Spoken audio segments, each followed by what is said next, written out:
Que faire d'une mémoire blessée? Comment guérir?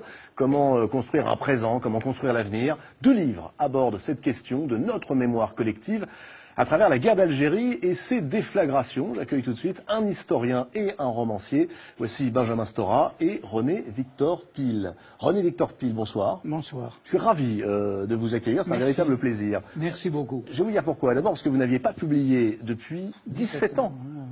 1999. Ouais. On vous doit pourtant, René Victor Pile, de très nombreux romans à succès. Il y a eu L'Imprécateur, qui était prix féminin en 1974, La Rhubarbe, prix Médicis, 1965, grand succès de librairie. Et voici un livre absolument remarquable que je conseille à tout le monde, La Nuit de Zelemta, roman confession, sur un épisode trouble de la guerre d'Algérie. On va l'évoquer dans un instant. Benjamin Stora, bonsoir. Bonsoir. Vous êtes, vous, historien, spécialiste de l'Algérie, où vous êtes né, en 1950, je crois, à Constantine. Vous êtes aussi un spécialiste de l'histoire de l'immigration. On vous doit, avec Abdelwahab Medeb, une très belle histoire des relations entre juifs et musulmans. Et voici les mémoires dangereuses. Dans ce livre, vous rééditez, vous actualisez un livre qui avait paru en 1999, alors j'ai envie de dire au siècle dernier, dans une autre guerre d'Algérie, transfert de mémoire, actualisé, repris et précédé surtout d'un dialogue que je trouve formidable avec le romancier Alexis Génie. Alexis Génie, vous le savez, prix Goncourt il y a 4 ans pour l'art français de la guerre et qui est venu à plusieurs reprises sur ce plateau. Vous montrez tous les deux, l'un par l'histoire, l'autre par le roman, de façon donc très différente, vous montrez que la France est confrontée aujourd'hui à la violence des mémoires. Un demi-siècle plus tard, la guerre d'Algérie, est-ce que c'est encore un conflit mal éteint? René Victor Pile. Oui, je dois dire que c'est surtout M. Stora qui montre tout ça, parce que moi j'ai écrit un roman, c'est-à-dire une histoire, et d'ailleurs je lui ai volé plein de choses. Comment ça, voler? Oh, ben je l'ai beaucoup lu, et en écrivant ce livre, comme j'avais besoin, bien que je sois très au courant de ce qui s'est passé en Algérie, comme j'avais besoin de quelques détails, je les ai piqués dans son œuvre. Ce qu'il a vu tout de suite. Ouais. Mais c'est plutôt un hommage, non? Ça vous vexe? Vous n'avez pas porté plainte? Absolument pas, au contraire. Là, il n'y a pas de droit d'auteur sur l'écriture de l'histoire. Et il y a des détails, effectivement, dans son roman remarquable, c'est un très très beau livre.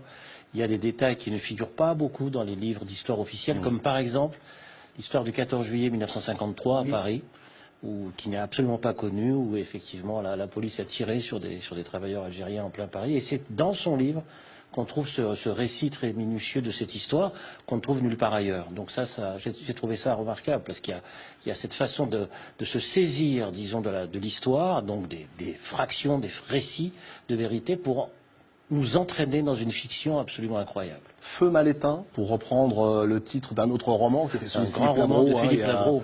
À l'époque d'ailleurs. Mal éteint, vous qui travaillez, Benjamin Stora, sur ce sujet, l'Algérie, ce conflit, sur son rapport aujourd'hui aussi, ses implications, on va en parler dans un instant, sur la montée du Front National, sur le terrorisme et Daesh. Conflit mal éteint?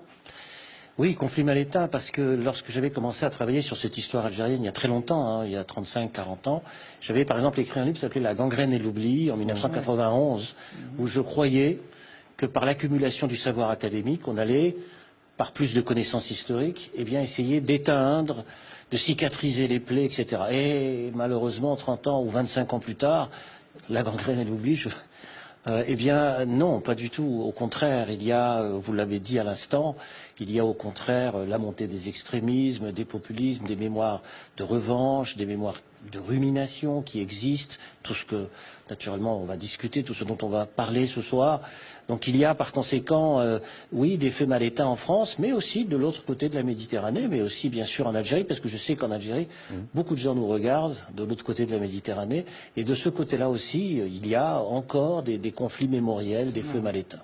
Alors, rentrons, si vous le voulez bien, dans le vif du sujet, avec, j'allais dire, la guerre d'Algérie vue aussi du point de vue algérien. C'est ce que vous réussissez à faire, René Victor Pile, dans cette nuit de Zelemta, qui est un véritable sursaut de la mémoire, ce roman. La nuit de Zelemta, donc histoire, pour faire bref, d'un jeune pied noir, lieutenant en Algérie, et qui, avant de mourir de ses blessures, on le sait dès le début du livre, se confesse à un curé. Cette confession porte sur sa rencontre avec celui qui a été le cerveau de la résistance algérienne, Aban Hamdam, membre du FLN. Lors de cette nuit de Zelenta, le jeune lieutenant français a la possibilité et le devoir, hein, il est lieutenant dans l'armée, d'arrêter le chef de la résistance algérienne. Il ne le fera pas. Alors pour quelle raison? Est-ce que c'est un acte de haute trahison? Les enjeux de cette rencontre et de cette nuit de Zelenta ne sont-ils pas beaucoup plus complexes? Tout cela est la trame d'un roman, je le dis, excellent, palpitant, passionnant. Une question tout de même, René-Victor Pile. Vous avez participé, je crois, pendant 2 ans Oui. à la guerre d'Algérie. Oui. Pourquoi avoir attendu si longtemps, presque 60 ans, pour raconter à travers une fiction ceci? Eh bien, je crois que la réponse est dans le livre. C'est-à-dire que on sent bien que c'est écrit par un homme d'expérience qui a beaucoup réfléchi à ces questions, ce livre. On ne peut pas l'écrire quand on a 25 ans. Et quand je suis revenu d'Algérie, j'étais plongé dans le militantisme et l'action, et non dans une réflexion de ce type. Bien sûr qu'il y a eu d'autres romans sur l'Algérie, hein, sur les tortures, de tout ce qu'on veut. Mais ça, c'est une réflexion autour d'une histoire qui m'obsède depuis près de 60 ans. Et cette histoire, je n'arrivais pas à l'écrire, parce que j'en avais peur, en fait. Pourquoi aviez-vous peur de cette histoire? Eh bien, j'en avais peur parce que écrire l'histoire d'un jeune sous-lieutenant qui libère une nuit le chef de la révolution, c'est-à-dire de son ennemi, je me suis dit que bon, il fallait que j'attende un peu pour écrire ça. Ça, c'est une histoire.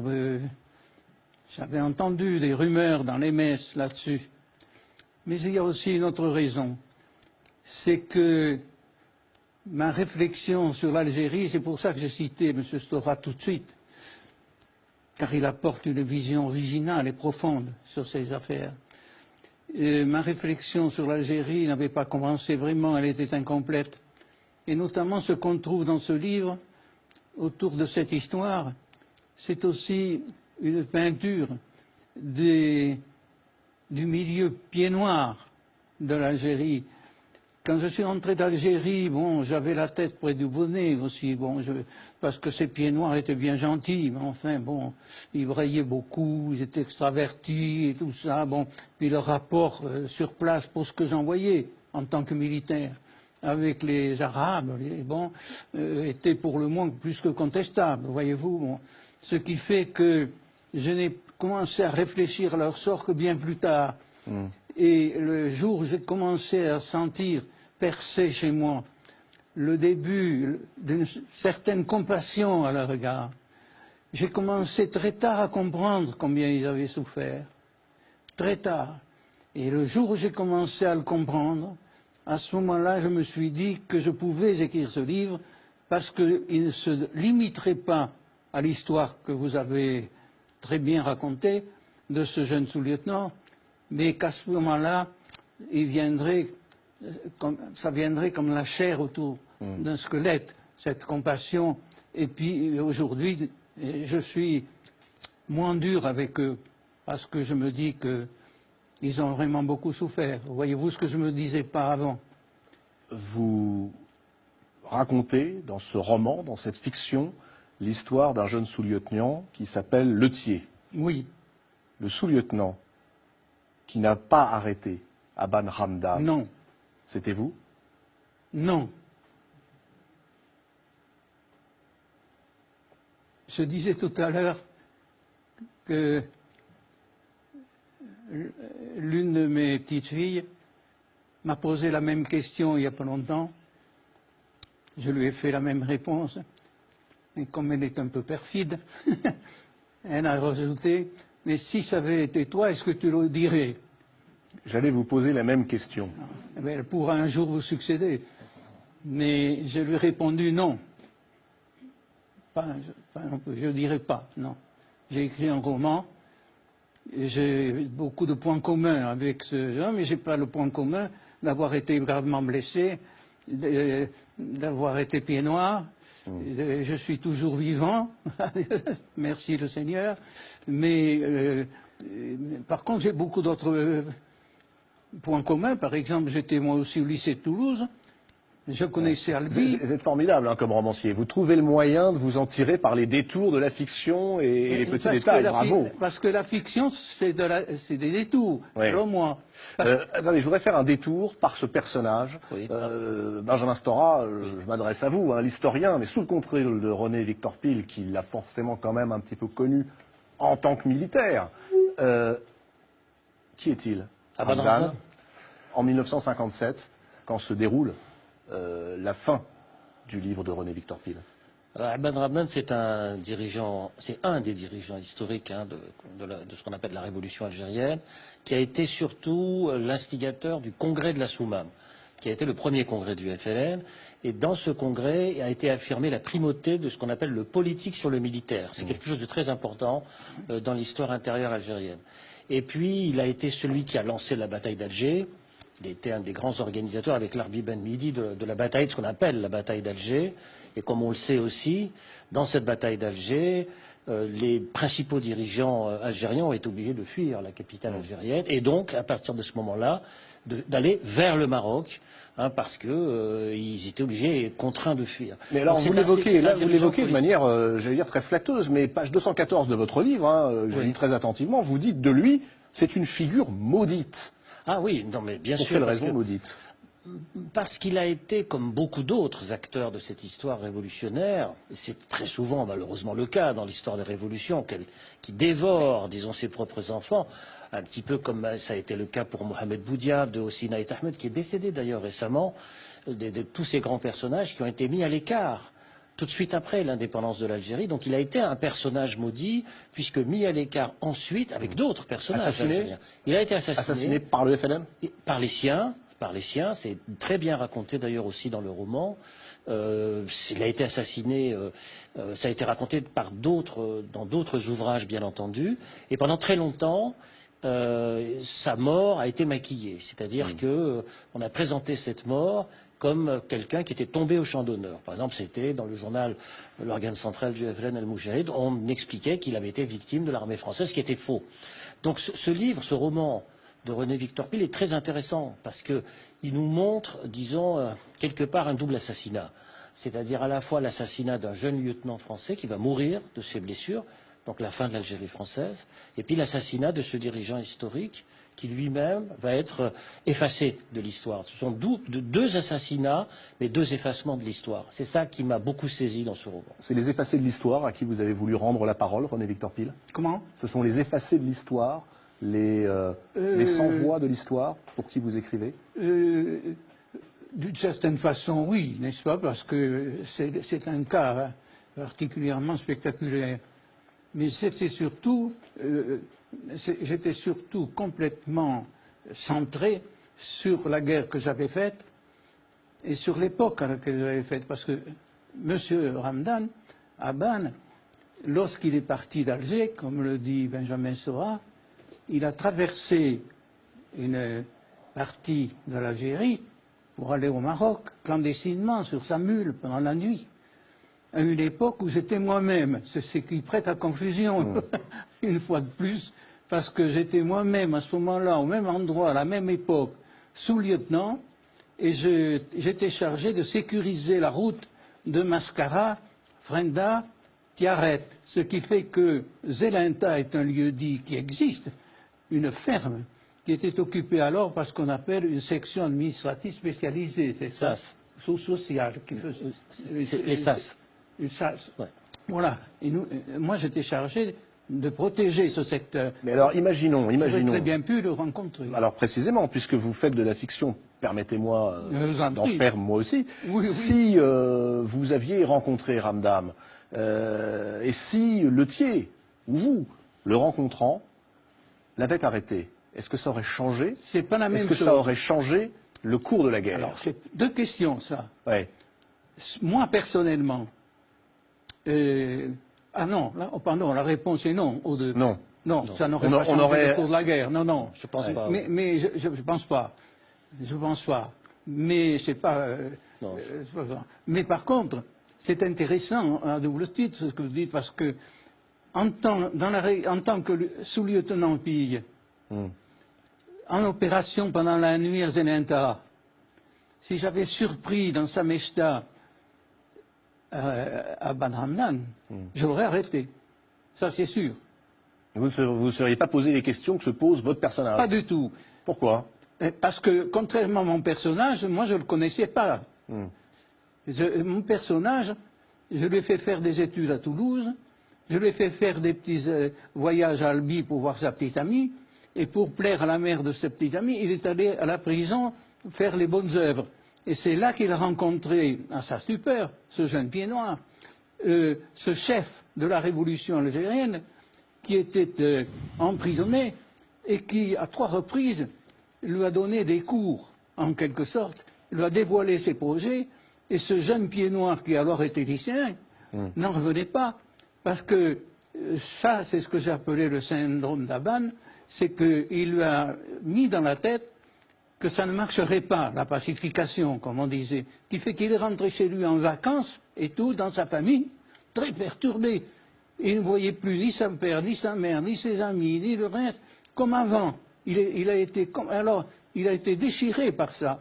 Alors, s'il libère Aban, c'est parce qu'il l'avait connu. Mais moi, je ne suis jamais allé à la prison d'Albi et je n'ai jamais rencontré M. Aban, ni à Albi, ni ailleurs, sauf dans mon imagination.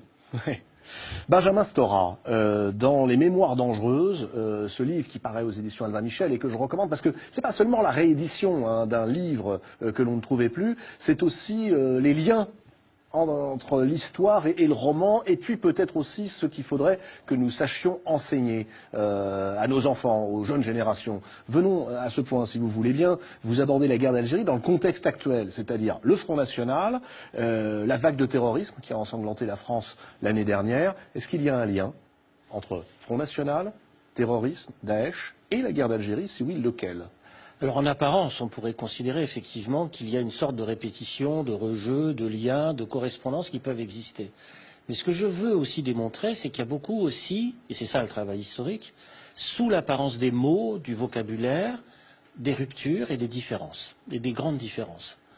Ça aussi, ça fait partie du travail historique. La différence, c'est le fait que ceux qui s'engagent aujourd'hui dans cette violence terroriste que nous connaissons de manière cruelle dans la France d'aujourd'hui et qui se sont engagés aussi dans l'Algérie des années 90, ça on l'a oublié malheureusement trop rapidement, et l'Algérie a payé un prix très lourd. 10 ans de guerre. Hein. Absolument, avec beaucoup de morts, eh bien, sont quelque part eux-mêmes en rupture avec cette histoire du nationalisme algérien. C'est-à-dire avec ce dont on vient de parler, les figures historiques qui sont et qui étaient très imprégnées de républicanisme, de laïcité, de socialisme, de nationalisme arabe ou autre, mais qui n'étaient pas forcément et de manière exclusive dans l'empreinte religieuse. D'ailleurs, ce qu'on voit bien dans l'ouvrage, hein, dans le roman. Donc il y a beaucoup de ruptures à ce niveau-là. Et il y a des absences de transmission mémorielle. Ça, c'est les ruptures de transmission mémorielle sur ce qu'a été réellement, disons, cette histoire, l'histoire de l'Algérie, l'histoire de la colonisation, l'histoire de la guerre. Nous n'avons pas été capables d'écrire de manière simple, de manière raisonnée, comme on a pu le faire sur la Deuxième Guerre mondiale, l'histoire de cette guerre d'Algérie. Ben, on n'a pas été capable parce qu'il fallait, dans un premier temps, oublier l'Algérie. Vous avez posé tout à l'heure la question à René Victor Pile en disant « Mais pourquoi avoir attendu si longtemps ?» Ben, précisément parce que pour pouvoir vivre, ben, il fallait oublier dans un premier temps et faire autre chose, passer à autre chose. Et puis 68 est arrivé par là, les années 70, etc. Bref, la France qui était dans la consommation, qui était dans la construction, dans la fuite en avant, quelque part, de cette histoire, n'a pas jugé bon peut-être de regarder en face ce passé en essayant d'expliquer que, dans le fond, la question coloniale étant réglée, la question nationale étant finie, alors nous allions passer à autre chose, à une autre histoire. Eh bien non. On a bien vu dans les années 80-90 en particulier que nous n'arrivions pas à passer à une autre histoire et qu'au contraire, l'ancienne histoire nous prenait à la gorge. Alors ça c'était il y a 20 ans. Aujourd'hui, 2016, est-ce que, et à quelles conditions, on peut sortir de cette espèce d'engrenage que vous rappelez, c'est celui que Camus décrivait dans ses livres, l'engrenage entre répression et terrorisme. 20 ans sanglantes, il parle des noces sanglantes entre répression et terrorisme, les noces sanglantes. On peut en sortir ou est-ce qu'on est resté rivé à la période que décrit très bien René Victor Pille? Moi je pense qu'on peut en sortir quand même parce qu'on vit une période difficile, c'est vrai, période de convulsions terribles et, je le disais, cruelles, bien entendu. Mais je crois qu'on peut en sortir parce que la question, notamment dans les jeunes générations, n'est plus celle de la rumination, c'est-à-dire cette façon de passer des mémoires douloureuses aux mémoires dangereuses. La jeune génération aujourd'hui regarde cette histoire comme très lointaine quand même. Alors elle veut à la fois la connaître, la découvrir, l'explorer, mais en même temps en sortir. C'est-à-dire qu'il y a cette espèce de va-et-vient de mémoire dans la jeune génération qui est très fort, en France et en Algérie. C'est-à-dire à la fois connaître, rentrer, explorer et sortir, de ne pas être prisonnier de la mémoire. Parce que lorsqu'on est prisonnier de cette mémoire, eh bien, on n'arrive pas à concevoir le futur, on n'arrive pas à construire des projets d'avenir. Alors, Et c'est un historien qui dit ça. Oui, non mais alors, l'historien qui nous dit sortons de la mémoire, c'est quand même pas mal. Oui. Mais grâce au dialogue avec le romancier, en l'occurrence Alexis Génie, l'historien qui veut sortir de cette mémoire dangereuse fait une proposition. C'est Alexis Génie qui lance l'idée que vous reprenez, que vous développez. Il dit, je cite, il faudrait agrandir le passé. Qu'est-ce que ça signifie, agrandir le passé? Parce que là, c'est tout un programme de réforme de l'éducation que vous nous proposez. Agrandir le passé, effectivement, c'est ce que dit Alexis dans le dialogue que nous avons tous les deux, le dialogue passionnant, parce que c'est effectivement un romancier, moi comme historien, et on s'était approchés l'un l'autre à travers, naturellement, son livre magnifique, L'art français de la guerre. Agrandir l'histoire, ça veut dire qu'on est obligé, si on veut connaître l'histoire de France, connaître l'histoire des autres. On ne peut pas rester dans une seule histoire. Le mérite de ce roman, d'ailleurs, de René Victor Py, c'est qu'il est à deux histoires. Il est sur une histoire française et une histoire algérienne. C'est tout l'intérêt du livre. C'est-à-dire qu'il est sur un va-et-vient. Aujourd'hui, la France est confrontée à des défis extraordinaires du point de vue de la mondialisation culturelle. Elle ne peut pas rester sur une seule histoire. Donc ça veut dire qu'il faudrait enseigner aujourd'hui en classe l'histoire de ce qu'était l'Algérie de 1830 à aujourd'hui, à 1950, et des autres ex-colonies. Il faudrait effectivement commencer à connaître d'autres langues et d'autres histoires pour affronter tous les défis. Est-ce que ça servirait, René Victor Py, vous qui êtes romancier, à quelque chose? Est-ce que ça permettrait peut-être de pacifier? Je le pense. C'est pour ça que je l'écoute toujours avec... je suis un peu fasciné par l'œuvre de M. Stora pour une raison très simple, c'est que l'Algérie, je connais. J'ai fait la guerre, j'ai beaucoup lu, beaucoup milité. Donc, pardon, mais c'est la deuxième fois que vous me le dites, pardon de vous couper, vous militiez où? Ah, lorsque je suis rentré d'Algérie, j'ai été mendésiste. Et donc, si vous voulez, peu d'œuvres et d'auteurs peuvent m'apporter quelque chose sur ce sujet. Et lui, il le fait. Donc, si vous voulez, sa réponse à votre question, parce que je pense que, oui, ça peut pacifier, mais ça ne servira jamais à écrire un roman convenable. Est-ce qu'il y a encore des secrets, des non-dits, comme ceux que René Victor Py pointe et révèle sur cette guerre d'Algérie? Bien sûr. Bon, heureusement, j'allais presque dire qu'une histoire n'est jamais définitivement écrite. Et surtout une histoire comme celle-là, parce que c'est une histoire classique d'affrontement entre Français et Algériens, mais c'est aussi une guerre civile. C'est aussi une histoire d'affrontement entre Français. Par exemple, ceux qui ont voulu assassiner le général de Gaulle, ce que j'ai essayé d'expliquer aussi dans mon ouvrage, et qui a donné naissance à des courants politiques, bien entendu, qu'on voit à l'œuvre, toujours aujourd'hui. Oui. Donc il y a par conséquent, dans cette histoire, disons, qui reste derrière nous, beaucoup de non-dits, de secrets, de zones encore à explorer, à regarder, sur notamment ce qui s'est passé. Moi, j'ai beaucoup appris, y compris en lisant un roman, et des romans. Il y a d'autres romanciers aussi qui m'avaient beaucoup apporté lorsque je travaillais sur l'histoire de l'Algérie. Je pense à Jules Roy, par exemple, qui a écrit Les Chevaux du Soleil, qui est un livre vraiment magnifique. Il y a d'autres écrivains qui ont essayé d'avancer. Eh bien, il y a effectivement beaucoup de choses encore à dire, à écrire, à raconter, à critiquer, à contester sur l'histoire franco-algérienne. Les mémoires dangereuses, voilà le titre du nouveau livre de Benjamin Stora, avec Alexis Génie. Tout commence par une soixantaine de pages absolument passionnantes, la conversation, le dialogue entre un historien spécialiste de la question et un romancier, et on voit à quel point les noces bienveillantes de la fiction et de la réalité et de l'histoire sont nécessaires. Et puis plaidoyer pour un enseignement ouvert. René Victor Py, ça s'appelle La nuit de Zelenta et c'est aux éditions Albin Michel. C'est un roman, lisez-le, il est absolument passionnant.